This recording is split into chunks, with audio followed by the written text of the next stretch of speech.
पराई स्त्री मौत का कारण होती है। कैसे? आइए मैं आपको एक वाक्य सुनाने जा रहा हूं। मैं जो आपको घटना सुनाने जा रहा हूं यह महाभारत से जुड़ी हुई है। साथियों, क्या होता है कि पांडवों के वनवास का जो आखिरी वर्ष था, उस वर्ष में उनको छुपकर रहना था और अपनी पहचान भी गोपनीय रखनी थी। तो एक राजा हुआ जिसका नाम था विराट। ये उस विराट राजा के यहाँ रुकते हैं और जो द्रौपदी रहती है, पांडवों की पत्नी द्रौपदी, वो अपना नाम रखती है सैरंध्री। सैरंध्री राजा विराट की जो पत्नी होती है, जिसका नाम रहता है सुदेशना, उसकी दासी बनकर रहती है। तो जो रानी सुदेशना थी, इसका एक भाई रहता है जिसका नाम रहता है कीचक। कीचक उस नगर का, उस राज्य का सेनापति था, साथ ही राजा का साला भी था और कीचक के अन्य 105 भाई भी थे। इस कारण कीचक को अपनी शक्तियों पर बड़ा घमंड था। हमेशा शक्ति के नशे में चूर होकर वो राजा विराट तक की बात नहीं सुनता था।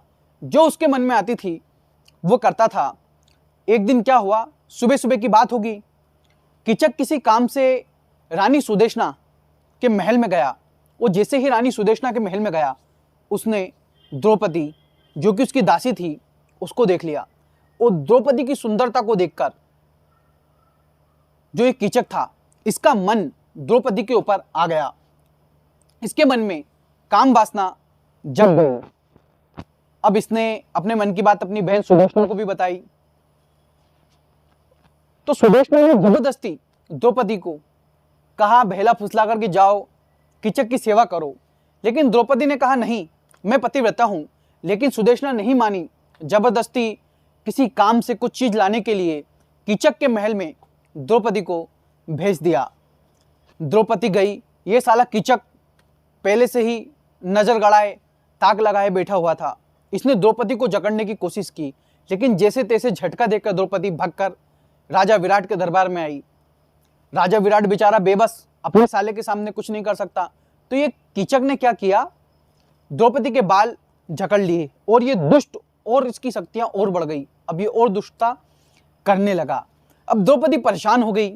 रात्रि के समय भीमसेन के पास गई, क्योंकि एक दूसरे को पहचान नहीं बता सकते कि कौन क्या है। भीमसेन को पूरी कहानी सुनाई।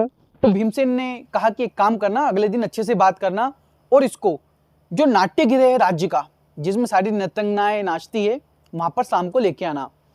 अब दिन में तो वहां पे नाचती थी, लेकिन एक नाट्य गृह में एक पलंग थी, उसके ऊपर जो भीमसेन थे ये जाकर सो गए।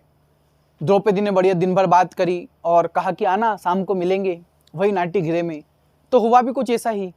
ये जो कीचक था बड़ा सज धज के आया और इस आस में उस पलंग के ऊपर बैठा कि उसके लिए सज धज के द्रौपदी इंतजार कर रही होगी।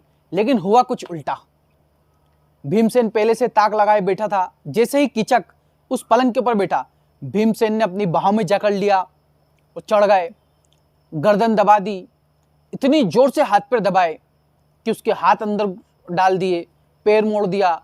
मतलब उसका शरीर कोई देख भी नहीं सकता था, देख ले तो डर जाए, ऐसा कर दिया। जब सुबह हुई तो द्रौपदी ने सबको बताया कि देखो, इसने मेरे साथ द्वेषपूर्ण व्यवहार किया था, इसके साथ क्या हुआ। अब भैया, जो कीचक के 105 भाई थे, इनको द्रौपदी के ऊपर बहुत गुस्सा आया।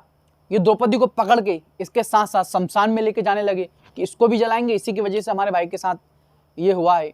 ये बात जब भीमसेन को पता चली तो राज्य की दीवार फांदते हुए जो भीम था, उसने झाड़ पेड़ उठाए और उन झाड़ से जो कीचक के 105 भाई थे उनको नष्ट कर दिया। तो दोस्तों, देखा आपने किस प्रकार से कीचक को एक पराई स्त्री के कारण अपनी जान से हाथ गंवाने पड़े।